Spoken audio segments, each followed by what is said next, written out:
Bonjour, eh bien on continue sur le portail débiteur et donc là je vais vous présenter comment créer un courrier avec un QR code qui fait un lien direct vers la bonne page pour que le débiteur puisse se régulariser. Donc pour cela, on va aller dans paramètres et on va créer une action.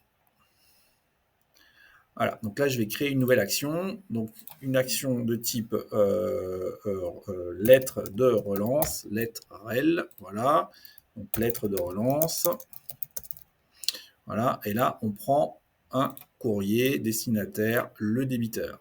Je vais dans courrier, je vais créer mon courrier, mon modèle, donc lettre de relance, et là j'ouvre mon courrier.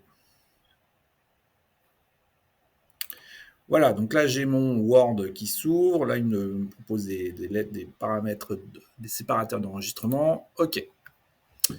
Voilà, donc là, vous pouvez créer votre modèle. Donc, lettre de relance.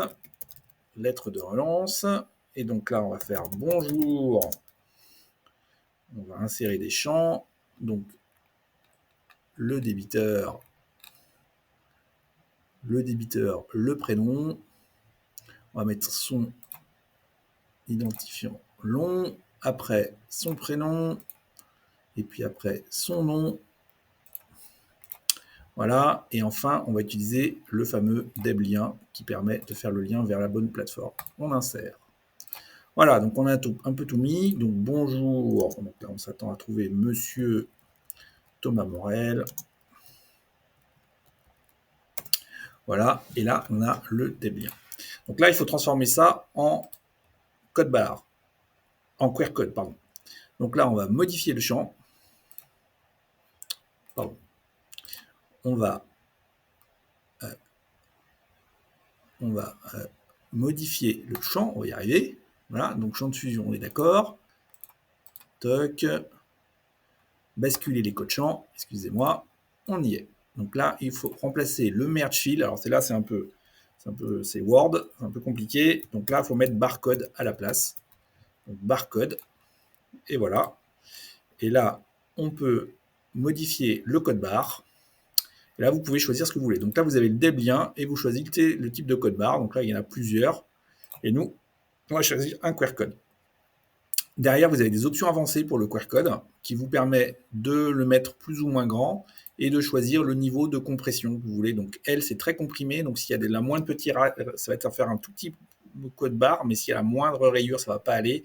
Et H, au contraire, vous faites un grand code barre avec beaucoup de redondance, donc très résistant mais très grand. Bah, écoutez, on va le laisser comme ça dans un premier temps. De toute façon, il sera toujours temps de l'améliorer. Et là, on est bon. Donc là, j'enregistre mon courrier.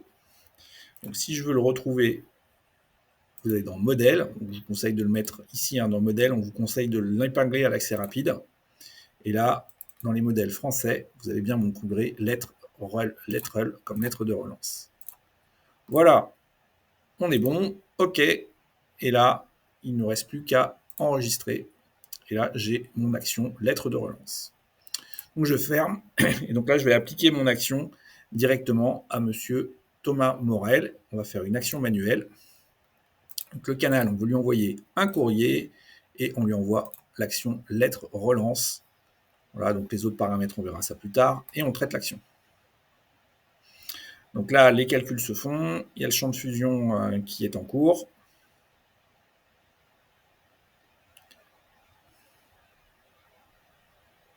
Voilà, donc ça va générer les courriers. Et vous voyez, ça a généré le courrier de Monsieur Morel. Et là, vous avez un code barre. Si vous flashez ça, un QR code, pardon, si vous flashez ça avec un téléphone, vous allez le tomber directement sur la bonne page.